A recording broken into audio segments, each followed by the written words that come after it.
오늘 본문은 슈퍼마켓에 가면 식료품을 풍성히 살 수가 있고 먹는 문제에 대해서 염려할 필요가 없는 현대인의 관점에서 봐서는 잘 이해가 되지 않습니다. 왜 하나님이 사람이 먹어도 되는 것과 먹으면 안 되는 것에 대해서 간섭을 하실까? 현대인의 입장에서 보면 이것은 하나님의 과도한 간섭이라고 생각이 됩니다마는 그 당시 사람들의 관점에서 보면 이해가 더 쉽게 될 수 있다고 볼 수 있습니다. 인류가 농사를 지면서 살기 시작한 것은 아무리 오래 잡아도 10,000년 전의 일이라고 추정이 됩니다. 10,000년. 이 한민족의 역사가 반만 년이니까 10,000년이라는 것은 그렇게 오래된 세월은 아닙니다. 그러면 그 이전에는 어떻게 살았느냐? 그 이전에는 수렵을 통해서 살았습니다. 그 말은 사냥을 해서 먹고 살았다는 얘기입니다. 사냥을 하든가 아니면 나무의 열매를 먹고 살았습니다. 그러므로 옛날 사람들에게 사냥은 스포츠가 아니고 생존의 문제였습니다. 그 당시는 인생이라는 것이 굉장히 불안했습니다. 아주 불안정하고 아마도 평균 수명이 40세가 넘지 않았을 것이라고 봅니다. 사람이 40세를 넘게 사는 것이 어려웠을 것이라는 것입니다. 그리고 농사를 짓기 시작한 다음에도 농사만으로 사람의 양식을 자급자족하지 못했습니다. 그렇기 때문에 여전히 사냥을 통해서 먹을 것을 조달해야 했습니다. 사냥. 창세기를 보면 이삭이 자기 아들 에서에게 사냥을 해서 맛있는 고기를 가지고 오면 그것을 먹고 마음껏 에서를 축복하겠다라고 말하는 장면이 나옵니다. 그런데 그 구절을 보면 어떤 짐승을 사냥해 올 것을 주문하지 않습니다. 어떤 짐승을 사냥해 오거라 이렇게 말하지 않고 또 에서가 어떤 짐승을 잡아왔는지에 대해서도 성경은 말하지 않습니다. 그 이유는 사냥을 하다 보면 어떤 짐승을 잡을지 모르기 때문입니다. 새를 잡았을 수도 있고 4발 짐승을 잡았을 수도 있고 아마도 그것이 이 정결한 짐승이었을 것이라고 추측을 합니다마는 그 당시 아브라함과 이삭과 야곱이 이 정결한 짐승과 부정한 짐승에 대한 개념을 갖고 있었는지는 알 수가 없습니다. 노아는 그것을 알고 있었다고 봅니다. 왜냐하면 홍수가 끝난 다음에 그가 방주에서 나온 다음에 이 정결한 짐승은 7마리, 부정한 짐승은 2마리를 하나님께 번제로 바쳤나 그래요. 그러니까 노아는 그때 이미 이 정결한 짐승과 부정한 짐승을 알고 있었다는 얘기지만 아브라함과 이삭과 야곱이 그것을 알 수 있었는지는 우리가 알 수 없습니다. 그러므로 이제 오늘 본문 말씀은 사냥으로 양식을 조달하던 시대에는 굉장히 그들의 삶과 밀접한 관계가 있는 말씀이었다는 것입니다. 이건 그냥 어떤 종교적인 차원에서 하나님이 명하시는 것이 아니고 이 사냥으로 짐승을 잡아다가 그것으로 양식을 조달하는 시대에는 굉장히 그 당시 사람들에게 밀접한 그런 영향력을 갖고 있는 말씀이었다는 것입니다. 그러니까 이런 짐승은 너희가 사냥해서 먹어도 되고 이런 짐승을 사냥해서 먹지 말아라. 이런 의도에서 하나님이 말씀하신 것입니다. 그런데 오늘 본문을 잘 읽어보면 부정한 짐승이라고 하실 때 너희에게 부정하다라고 말씀을 하십니다. 그게 4번 나옵니다. 7절과 8절과 10절과 19절에 너희에게 부정하다. 7절에 약대와 토끼와 사반 그것들은 색임질은 하나 굽이 갈라지지 아니하였으니 너희에게 부정하다. 8절에도 너희는 이런 것에 고기를 먹지 말 것이며 고전에 색임질을 못함으로 너희에게 부정하니. 10절에도 이는 너희에게 부정하니. 그리고 19절에도 날기도 하고 기어다니기도 하는 것은 너희에게 부정하니. 하나님에게 부정하다 그러지 않았어요. 너희에게 부정하다고 말씀하셨습니다. 그러니까 이 기준이 사람에게 정결하냐 부정하냐를 놓고 하나님이 말씀하신 것입니다. 하나님의 관점에서 말씀하신 게 아니에요. 사실 하나님의 관점에서 보면 당신이 모든 것을 만드셨기 때문에 하나님에게는 부정한 짐승이 있을 수가 없습니다. 하나님이 다 만드신 것인데 당신의 계획에 의해서 만드시고 노아의 홍수에도 그것을 보존하셨는데 하나님에게 부정한 짐승이 있다는 것은 별 의미가 없지요. 그러나 사람들에게, 하나님의 백성들에게 정결한 짐승이 있고 부정한 짐승이 있다고 말씀하신 것입니다. 그러니까 여기에서 부정하냐 아니냐 한 것은 어떤 종교적인 의미보다는 사람에게 실용적인 의미를 전제한다고 볼 수가 있는 것입니다. 어떤 종교적인 기준보다는 사람에게 실용적인 기준을 가지고 이것은 너희에게 부정하다, 아니다 이렇게 말씀하신 것입니다.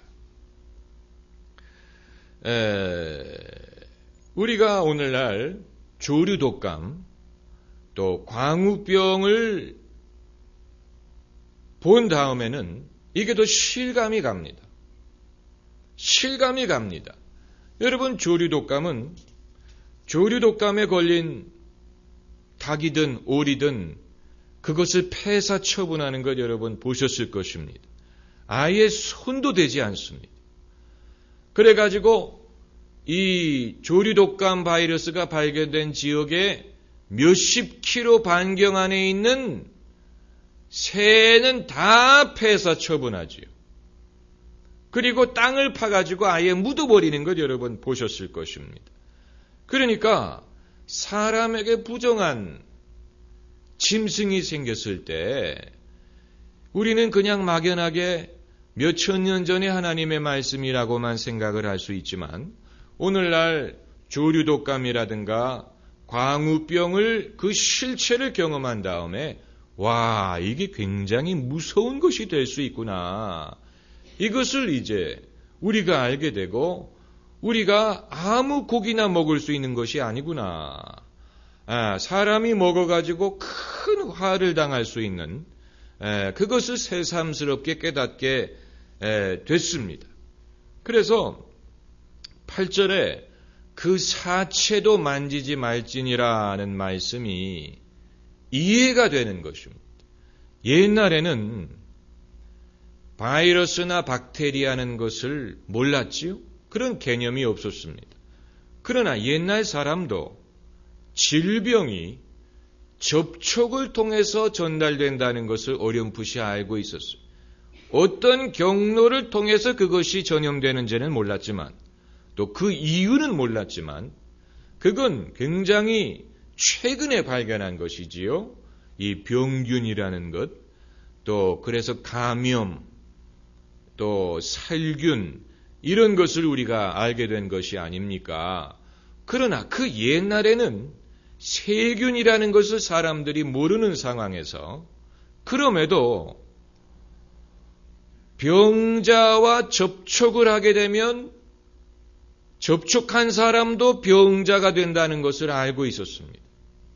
그래서 성경은 그것을 부정함이라는 개념을 통해서 말하고 있는 것입니다. 그래서 부정한 자와 접촉한 자는 그 사람도 부정하게 된다. 이런 말씀이 모세의 율법에 많이 나옵니다. 특별히 피부질환이나 또 유출병이 있는 사람과 접촉을 하면 그 사람도 부정하게 되기 때문에 그 사람은 진에 들어오지 말지니라. 이런 율법의 규정이 있습니다. 진에 들어오지 말라. 사람 사는 동네에 들어오지 말라는 얘기입니다.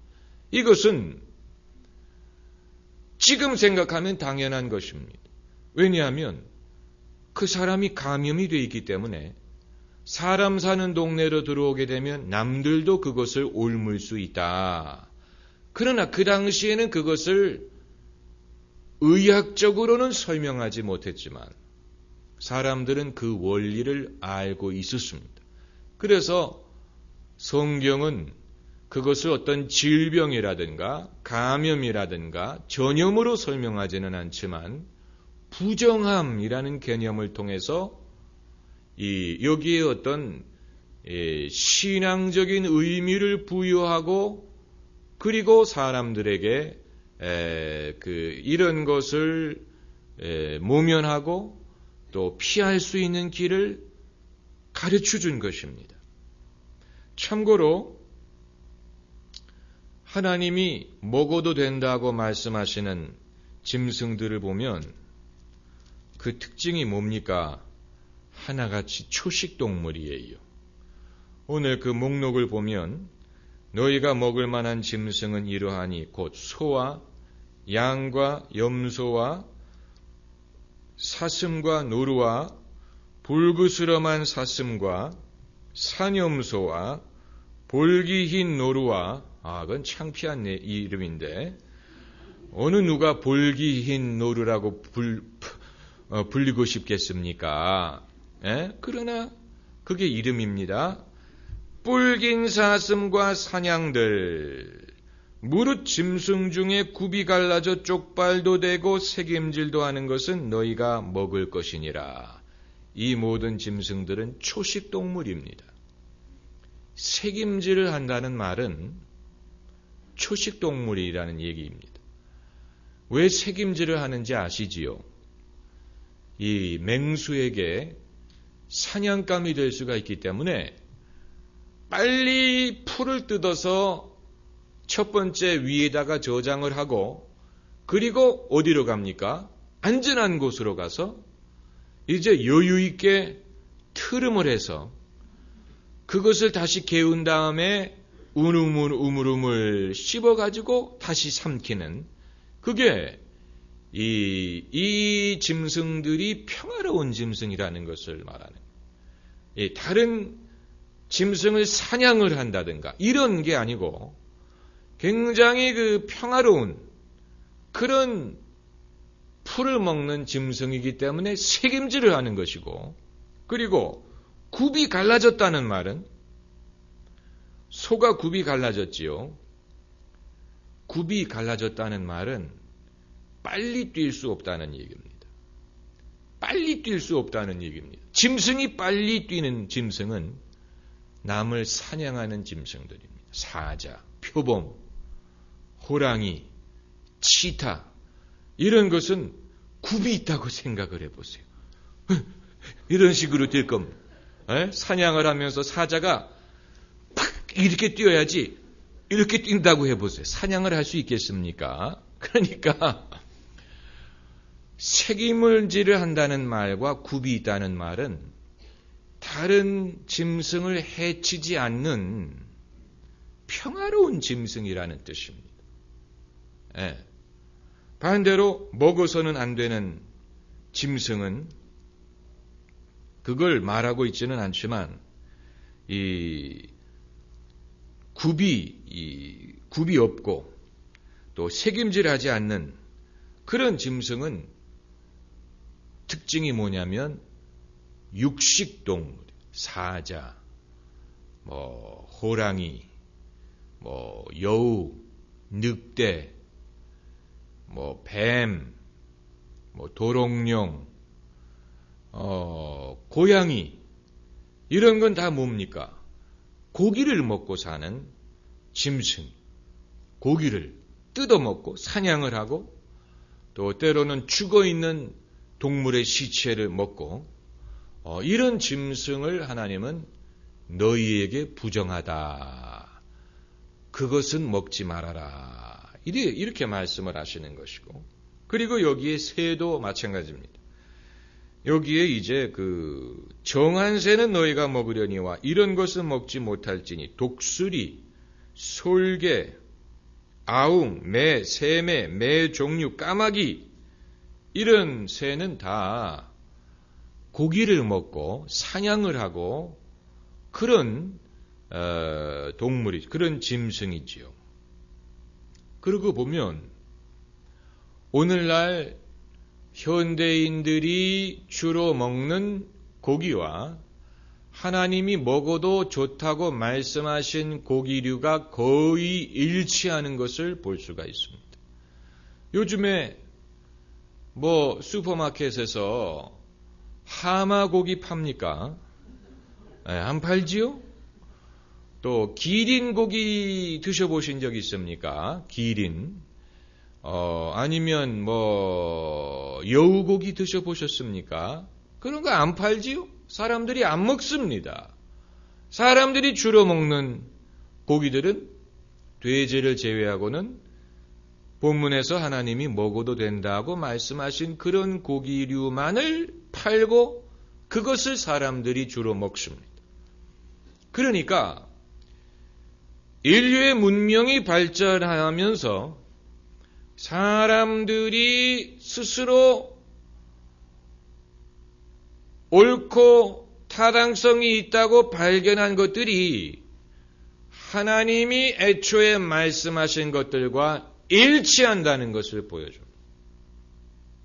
애초에 하나님이 말씀하신 이건 먹어도 되고 먹어서는 안 되는 짐승에 대한 규례뿐만이 아니고 인간의 사회, 정치, 사회 질서, 도덕 이런 모든 면에 있어서 하나님이 애초에 이런 것에 대해서 명령하신 것들이 인류의 문명이 발달하면서 사람들이 스스로 결정하고 판단한 것과 거의 일치한다는 사실은 하나님의 판단이 애초부터 옳았다는 것을 증명해 주는 것입니다.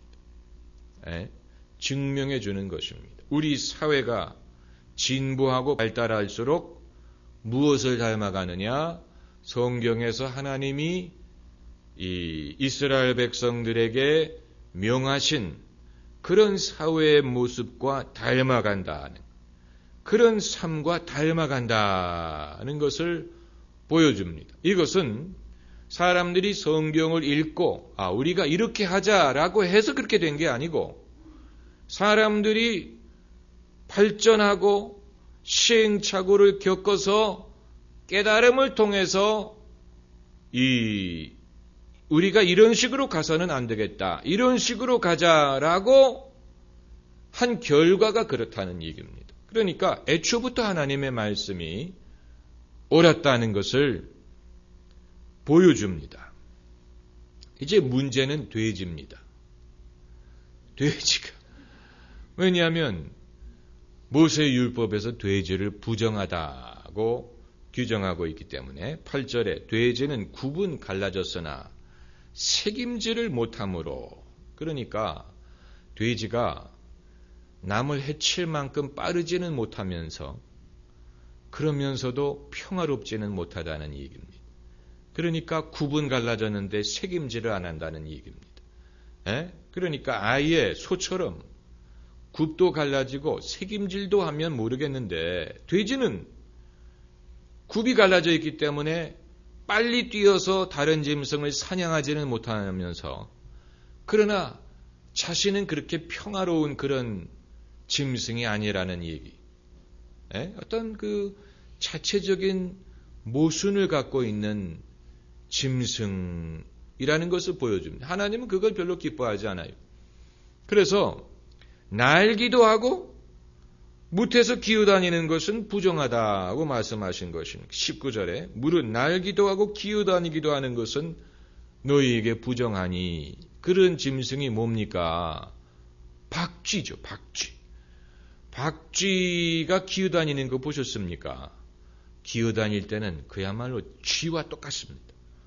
제가 옛날에 섬기던 교회의 지하, 그 교회 지하라고 해봤자 지하에 이제 예배실도 있고 사무실도 있고 그런데 박쥐가 들어왔어. 박쥐가 들어왔어. 그래가지고 날았다가 기었다가 이 창문이 어디 있는지 모르니까 들어오기는 들어왔는데 나가지를 못하는 거예요. 그래서 제가 이 쓰레받기와 이 빗자루를 가져다가 몰래 다가가지고 그 박쥐를 쓰레받기에 이렇게 담아가지고 밖에 나가서 이렇게 날려보냈어요. 그런데 기어다닐 때 보니까 쥐하고 똑같아요. 쥐처럼 기어다니는데 쥐같이 보이는데 날더라고요. 어떻게 그게 교회당에 들어왔는지. 여러분도 오늘 주차장에 차를 대실 때 혹시 황금박쥐가 없는지 배트맨 사실 바퀴가 아니고 박쥐는 그런 우화가 있지 않습니까? 박쥐가 새들의 나라에 가서 나는 날개가 있고 나니까 새다 그랬다가 들짐승의 나라에 가서는 나는 기이기 때문에 짐승이다. 그래가지고 나중에 짐승의 왕과 새의 왕이 만나가지고 박쥐 얘기를 하면서 박쥐는 배신자다. 이것도 아니고 저것도 아니다. 이렇게 했다는 그런 이 우화가 있는 것처럼 날든지 기든지 그게 아니고 날았다가 기었다가 하는 것은 이 도덕성에 있어서 이 이중성을 보여주는 것입니다. 돼지가 굽은 있지만 책임제를 안 하는 것처럼 그러니까 여기에 뭔가 하나님이 왜 이들을 부정하다고 말씀하시는지 사람에게 부정하다 이렇게 말씀하시는지 그 이유를 어렴풋이 알 수가 있습니다. 어떤 신학자들은 하나님이 돼지고기를 금하신 이유가 고기 중에 돼지고기가 가장 맛있기 때문이다. 이렇게 말합니다. 하나님이 가장 맛있는 것을 사람에게 거부하셨다. 뭐 이런 내용인데 여러분은 돼지고기가 가장 맛있다고 생각하십니까? 뭐 그건 사람마다 다르지요. 뭐 사람마다 다릅니다. 한 가지 분명한 것은 가장 비싼 요리는 아니라는 사실. 가장 비싼 요리는 쇠고기. 가장 비싼 레스토랑에 가면 스테이크가 나오지요. 안심 스테이크 같은 게 나오지. 거기에 무슨 삼겹살 나오는 걸 본 적이 없습니다. 그런데 이제 신약 시대에 와서는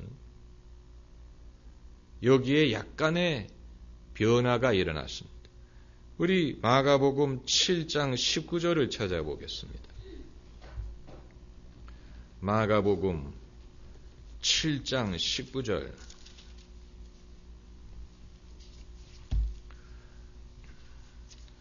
7장 18절부터 읽어야 됩니다. 예수께서 이르시되 너희도 이렇게 깨달음이 없느냐? 무엇이든지 밖에서 들어가는 것이 능히 사람을 더럽게 하지 못함을 알지 못하느냐? 이는 마음에 들어가지 아니하고 배에 들어가 뒤로 나감이니라. 무슨 뜻인지 잘 모르겠어요. 그쪽 분야에 있어서 몸이 제대로 말을 듣지 않는 분은 이 성경 구절을 인용하셔서 주장하시기 바랍니다. 예수님 말씀하시기를 배에 들어가 뒤로 나간다 그랬다고. 빨리 나가라고. 무슨 말인지 아시겠어요? 그 분야에 있어서 어려움이 있는 분은 이 성경 구절을 인용하셔야 됩니다. 기록되었으되 배로 들어가 뒤로 나가리라 했기 때문에 그대로 될지어다. 그런데 19절에 배에 들어가 뒤로 나감이니라 하심으로 모든 식물을 깨끗하다 하셨느니라. 모든 식물을 깨끗하다 하셨느니라. 그러니까 구약에서도 논제는 이 짐승들이 자체적으로 부정하다든가 불의한 게 아니고 너희에게 부정하다. 하나님은 어디까지나 너희에게 부정하다는 이유로 그것을 금하셨어요. 그런데 예수님이 이제 그것을 논제를 발전시킨 것입니다. 그걸 부인한 게 아니고 발전시킨 것입니다. 정말로 사람을 부정하게 하는 것은 그 마음에 있는 것이지 밖에서 그 배에 들어가는 것이 아니다. 당연하지. 당연합니다. 사람을 부정하게 만드는 것은 그 속에 마음 속에 있는 것이지. 마음 속에 있는 것. 그래서 그 결과로서 예수님이 이 결론에 도달하기 위해서 이걸 말씀하신 건 아니에요. 모든 것을 깨끗하다고 선포하기 위해서 이걸 말씀하신 건 아니에요. 그러나 예수님이 정말로 사람을 부정하게 하는 것이 무엇이냐를 더 분명하게 파악을 하신 결과가 어떻게 됐느냐. 모든 것이 식물이 깨끗하다는 그런 결론에 이르게 되었다는 것입니다. 깨끗하다. 그리고 한 절 더 보면은 디모데전서 4장 3절. 디모데전서 4장 3절. 이 성경이 정말로 이게 하나님의 영감으로 되었다는 것을 알 수 있는 방법 중에 하나가 서로 다른 저자에 의해서 서로 다른 시대에 기록이 되었음에도 불구하고 이것이 정확하게 일치하고 서로를 지지한다는 것입니다. 디모데전서 4장 4절에 하나님이 지으신 모든 것이 선하매 감사함으로 받으면 버릴 것이 없나니. 이것은 특별히 식물에 대한 것입니다. 왜냐하면 3절에 뭐라 그랬냐면 혼인을 금하고 식물을 폐하라 할 터이나 식물은 하나님이 지으신 바니 믿는 자들과 진리를 아는 자들이 감사함으로 받을 것이니라. 하나님이 지으신 모든 것이 선하니. 돼지도 하나님이 지은 것이고 모든 것이 하나님이 지은 것입니다. 그렇기 때문에 선합니다. 그 이유가 뭡니까? 하나님이 선하시기 때문에. 할렐루야. 하나님이 선하시기 때문에 하나님이 지으신 모든 것도 선합니다. 감사함으로 받으면 버릴 것이 없나니 하나님의 말씀과 기도로 거룩하여짐이니라. 그러므로 이 하나님의 말씀과 기도에는 이처럼 사람이 먹는 음식이든 환경이든 자신의 심리 상태든 이런 것을 거룩하게 만들 수 있는 그런 능력이 있어요. 우리가 식사 기도하는 것도 사실은 그런 것입니다. 식사 기도는 그냥 감사하기 위한 것뿐만이 아니고 이 말씀과 기도로 거룩해지는 면이 있어요. 우리가 좀 더 묵상해야 되는 부분이지요. 그런데 하나님이 사용하신 원리는 여전히 유효합니다. 비록 신약 시대에 와서는 이제 모든 식물이 선하다, 모든 것이 깨끗하다라는 결론에 도달했지만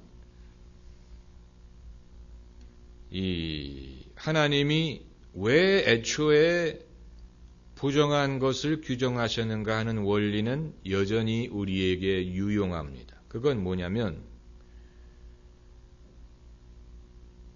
우리에게 적용해서 부정한 것과 정결한 것이 이 기준이 된다는 원리입니다.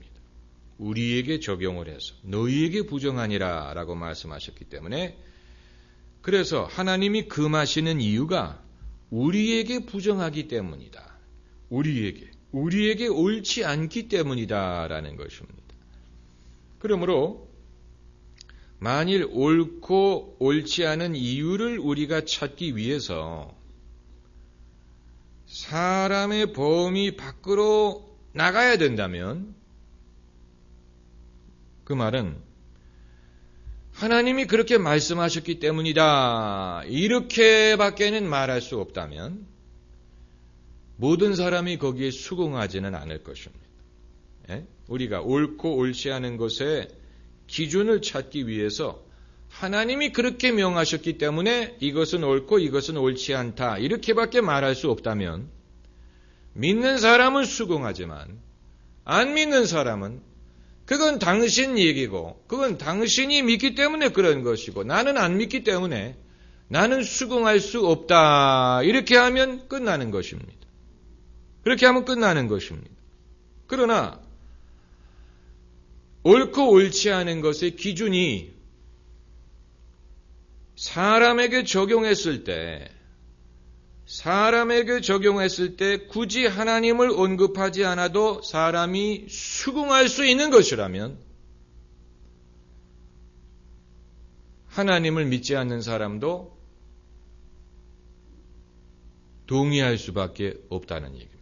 무슨 말인지 아시겠어요? 약간 좀 어려울 수 있는데 10계명을 예로 들면 10계명의 정당성을 인간의 삶 속에서 찾을 수 있습니다. 1계명부터 마찬가지입니다. 너희는 내 앞에 다른 신을 두지 말지니라. 하나님만이 참된 하나님이고 다른 신들은 거짓신이기 때문에 거짓신을 두는 사람은 본인에게 손해입니다. 거짓신, 거짓 영에 미혹되게 되면 본인의 손해입니다. 고생하고 엄청 고생합니다. 우상을 섬기는 것, 안식일을 지키는 것, 이것도 다 결국은 사람을 위한 것입니다. 예수님 말씀에 안식일이 사람을 위한 것이지 사람이 안식일을 위한 것이 아니라 그러셨습니다. 그러므로 안식일을 지켜야 되는 정당성은 그것이 사람에게 유익하기 때문이에요. 사람에게 유익하기 때문. 그 외에도 부모님을 공경하는 것, 살인하지 않는 것, 간음하지 않는 것, 도적질하지 않는 것, 거짓 증거하지 않는 것 했나요? 그리고 남의 것을 탐내지 않는 것, 이런 모든 계명의 정당성은 하나님을 믿지 않는 사람이라고 하더라도 그 정당성을 이게 사람들에게 해롭기 때문이다라는 것을 수긍할 수밖에 없지요. 무슨 말인지 아시겠습니까? 그렇기 때문에 하나님이 오늘 본문에서 너희가 먹어도 되는 것과 먹지 않은 것에 대해서 말씀하실 때 너희에게 부정한 것, 너희에게 부정하다 하면서 사람을 기준으로 말씀하신 거예요. 너희에게 부정하기 때문에 먹지 말아라. 너희에게. 다만 무엇이 사람에게 정결하고 부정한지를 사람이 스스로 깨달은 것이 아니고 하나님이 말씀하셨다는 사실이 중요합니다. 사람이 그것을 스스로 이렇게 발견해가지고 정한 것이 아니고 사람에게 부정하고 또 무익하고 해가 되는 것에 대하여 하나님이 그것을 말씀해 주셨다는 것이 중요합니다. 이것은 우리에게 어떤 교훈이 되냐면 사람에게 무엇이 좋고 나쁘고 유익하고 유익하지 않은 것에 대해서 이것을 우리가 의논하는 데 있어서 하나님을 배제하지 말라는 얘기입니다. 하나님을 배제하고 사람들끼리 이런 것을 결정하지 말고 늘 하나님을 경외하고 하나님의 말씀에 귀를 기울이고 하나님과 함께 동행하면서 이것을 찾으라는 내용입니다. 아주 심오하지 않습니까? 사람이 아무리 발전하고 아무리 세상에 대한 지식이 많아지더라도 사람들끼리 자기들끼리 하나님을 배제하고 사람들끼리 결정하고 결론 내리지 말고 하나님을 늘 초청해서 하나님의 말씀을 듣고 하나님에게 여쭙고 하나님과 함께 동행하면서 이것을 결정하고 길을 찾아 나가라는 것입니다. 아주 귀중한 말씀, 아주 귀중한 원리입니다. 이 이스라엘 백성들은 일찍이 그것을 깨달았습니다. 일찍이 그것을 깨달았어요. 먹고 이 어떤 음식을 먹을 수 있느냐뿐만이 아니고 자녀의 교육이든 사회를 어떻게 구성하느냐 하는 것이든 국가의 법이든 나라를 다스리는 일이든 이런 모든 것에 있어서 다 하나님의 말씀을 청종하고 하나님의 말씀을 따라서 그 모든 것을 행하는 것을 배웠고 이 모든 것이 이스라엘에게는 한 단어로 요약이 되는데 그게 바로 의라는 것입니다. 이것이 그들의 의가 된다. 그래서 이렇게 하는 것, 이런 모든 것이 결국은 이들의 의가 된다. 할렐루야. 기도하십시다.